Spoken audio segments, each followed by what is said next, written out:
Salut à tous, bienvenue dans cette nouvelle session de Millennials Fortunes Education. Josh ici encore une fois. Aujourd'hui, mardi le 22 août, nous allons quasiment faire, je veux dire, nous allons jeter un coup d'œil sur ces paires dont on a vu hier. Ok, on va faire une mise à jour de ces paires et ensuite rajouter deux autres paires qui sont NZD-USD et USD-ZAR qu'on va également garder à l'œil. Alors, si c'est votre toute première fois de nous rejoindre, n'hésitez pas de cliquer dans le coin bas droit de votre écran sur la petite cloche, ok? La cloche de notification pour tout le temps être notifié à chaque fois que nous avons ces mises à jour en ligne, ok? Et bien sûr, sans oublier de vous abonner. Sans plus tarder, on va y aller. On va commencer avec GBP CHF. OK, on a discuté de GBP CHF hier. Qu'est-ce qu'on a dit hier? Qu'on attendait voir, bien sûr, euh, ce mouvement-là. OK, bon, enfin, je veux dire qu'on avait déjà eu ce mouvement-là. Et on était maintenant en train d'observer comment est-ce que le prix était en train de se comporter à ce niveau-là. OK, alors le prix est allé, c'est allé à la baisse et ensuite il est remonté encore une fois. OK. Et du coup, quand je vais sur le H1, ça devient un peu plus clair. OK? Voilà. Vous allez voir qu'on avait eu ce mouvement baissier là. OK? Comme ça là. Oups. Qu'est-ce que je suis en train de faire là? OK. On a eu ce mouvement baissier. Vous voyez ce mouvement baissier là. Et ensuite, le prix est allé à la hausse. OK? Et bien sûr, le prix il est allé à la hausse. Et vous allez remarquer que le prix nous a donné une petite correction. OK? Si vous prêtez attention, vous allez voir en fait que le prix nous a donné une petite correction. OK? Donc, ça peut nous donner un point d'entrée là. Voilà. Voilà. Vous voyez, le prix nous a donné cette petite correction de quoi? De ce mouvement-là, de ce mouvement impulsif baissier. OK? Vous voyez ce mouvement impulsif baissier? C'est ce mouvement dont on a eu la correction. OK? Donc, du coup, qu'est-ce qui va se passer là? OK? Vous allez voir que vous allez prendre votre point d'entrée quelque part là, juste en dessous de ce haut-là. OK? Quelque part là.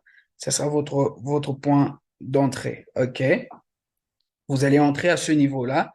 Et bien évidemment, notre target, excusez-moi, voilà.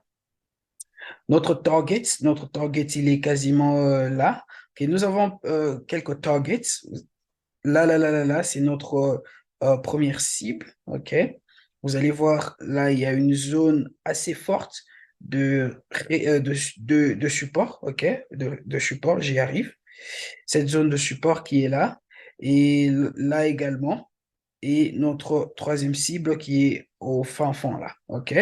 Donc, du coup, GBP CHF est déjà prêt. Vous voyez, nous avons cette correction-là. OK. GBP CHF est déjà prêt. OK. Alors, votre point d'entrée, comme je l'ai dit tout à l'heure, il sera juste un tout petit peu en dessous là. OK. Vous voyez là, je vais prendre la ligne rouge. Voilà. Voilà. Le point d'entrée sera juste un tout petit peu en dessous là. OK. Et bien sûr, le stop loss, il sera quelque part là. OK. À peu près 20 pips. OK, mais je suggérerais de placer le stop loss un peu plus haut, un peu plus haut. OK, il peut être là. OK, parce que si le prix repart et nous redonne un nouveau haut, vous êtes encore dans la zone safe. OK, donc voilà avec GBP CHF. OK, et bien sûr, si vous avez des questions, n'hésitez pas de nous laisser ces questions dans les commentaires et on va y revenir. Donc voilà avec GBP CHF. Ensuite, nous avons 4GPY. 4GPY a rejeté encore une fois cette zone. La zone dont on a discuté hier, ok, la zone 108,26, vous voyez cette zone de résistance. Le prix a rejeté cette zone une première fois, une seconde fois là, une troisième fois là, ok? Et là, maintenant, le prix est en train de rejeter cette même zone une quatrième fois. Alors, qu'est-ce qui va se passer ici? Nous sommes toujours en train de rechercher une vente, ok? Un mouvement baissier. Mais comment nous allons rentrer dans ce trade? Parce que nous avons déjà une correction complète, ok? Pourquoi je dis complète? Parce que nous avons eu bien sûr notre mouvement impulsif baissier.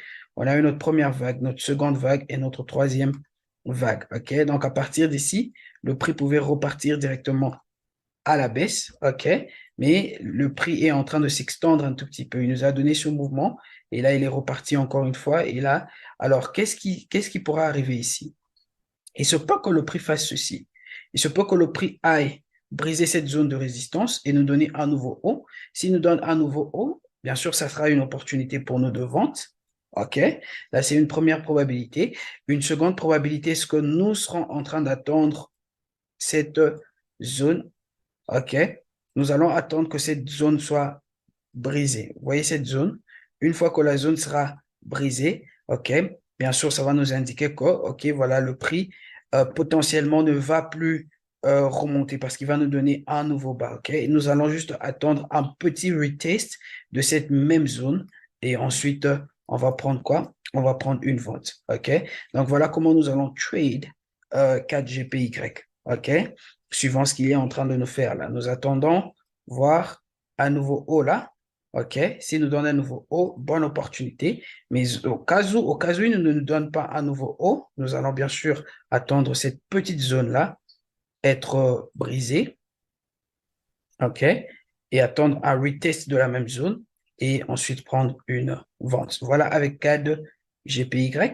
Ensuite, nous avons NZD. NZD GPY, on a discuté de NZD GPY hier. Si vous avez pris ce trade, bien sûr, vous serez en profit. OK? Je vous avais dit que voilà, on était en train d'anticiper un achat.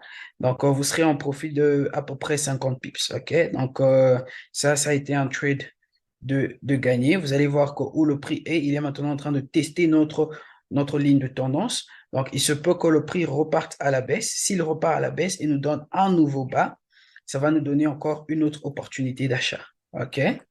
OK? Tout comme à partir d'ici, si le prix part agressivement à la hausse, on va juste attendre que le prix vienne retest nos zones FIB, OK? Et ensuite repartir à la hausse, OK? Donc, NZDGPY, pour l'instant, c'est un trade de gagner, à peu près 50 pips en profit. Well done à tous ceux qui ont pris ce trade-là. Et ensuite, EuroHold. EuroHold également, c'est un trade de gagner, OK? Donc, quasiment deux trades de gagner, OK? On a discuté de ça hier. Qu'est-ce qu'on a dit? Que nous avions eu cette correction, n'est-ce pas? Et c'est la correction qu'on a eue et on anticipait quoi? Ce mouvement baissier. Vous allez voir, on a eu ce mouvement baissier là, exactement comme on l'a dit hier, OK? Donc, notre zone d'entrée était quelque part là, OK? Vous voyez là? Donc, à peu près, voilà, 60 pips en profit, à peu près 60 pips en profit.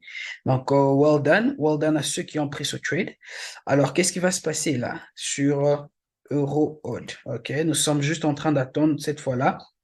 Pour ceux qui n'ont pas pris ce trade, nous sommes en train d'attendre un retracement là. OK, attendons un petit retracement là, jusque dans cette zone. Vous voyez cette zone mineure qui est là. Et ensuite, nous allons prendre quoi? Une vente. OK, là, c'est avec 4GPY. Si vous avez manqué la première entrée qui était quelque part là, OK, ne vous en faites pas. Attendant que le prix, bien sûr, le prix vient de briser cette petite zone-là, attendant que le prix vienne retester cette zone-là, et ensuite, nous allons prendre une vente. OK? Voilà avec EuroHold. Et voilà tout pour les paires d'hier. OK? La mise à jour des paires d'hier. Et on va juste en rajouter USD ZAR et NZD USD. USD ZAR, donc le dollar contre le rand sud-africain. OK? On a eu ce mouvement haussier. OK? Et bien sûr, nous sommes maintenant en train d'attendre soit un retracement ou une correction, OK, jusque dans nos zones FIB. Donc, les zones dont on est en train de target, les zones dont on est en train de cibler sont là, la zone 50 et la zone 61,8, OK. Donc, on va voir le prix revenir dans cette zone avant de nous donner un achat, OK. Alors, qu'est-ce qui va se passer là? Vous allez voir que le prix vient de briser cette zone mineure de support qui est devenue maintenant notre zone de résistance, OK. Et qu'est-ce que nous attendons maintenant? On veut voir un petit retest. Là, je suis sur le H4, OK. Je veux voir ce prix revenir retester cette zone et ensuite me donner une opportunité de vente, OK? Parce que vous allez voir qu'on est en train d'avoir quasiment un canal là et le prix doit venir finir ce canal, OK? Donc, on va prendre cette opportunité et la trade avant, bien sûr, d'anticiper un achat dans cette zone. OK? Donc voilà, avec USD ZAR, le prix vient de briser cette zone. Et souvenez-vous que la vente que nous allons prendre, c'est juste sur le court terme. Ce sera probablement jusque sur ce niveau-là. OK? Donc, ça sera seulement sur le court terme, jusque sur ce niveau-là. Et bien sûr, nous allons faire quoi? Nous allons anticiper un achat une fois que le prix sera dans nos zones faibles. On est d'accord? Donc, USD-ZAR, on veut juste voir le prix retester un tout petit peu cette zone-là. Et ensuite, nous allons anticiper une vente. Et pour finir, NZD-USD. OK? NZD-USD, voyons voir. Voilà. NZD-USD, il est en train de nous donner quasiment une correction, un triangle qui s'expand. OK? Un triangle, bien sûr, de ce mouvement baissier-là. OK? Alors, qu'est-ce qui va se passer là?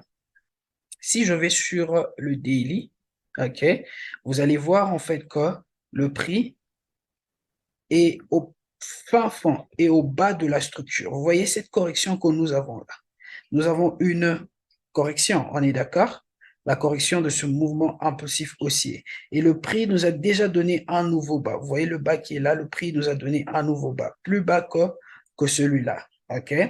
Et bien sûr, ça nous indique en fait qu'il y a un mouvement haussier qui est en train de venir. Ça, c'est de un, OK? Et de 2, nous avons eu bien sûr un canal descendant. Nous avons un canal descendant là, OK? Une deuxième confluence que nous sommes en train d'attendre un mouvement haussier qui est en train de venir, n'est-ce pas?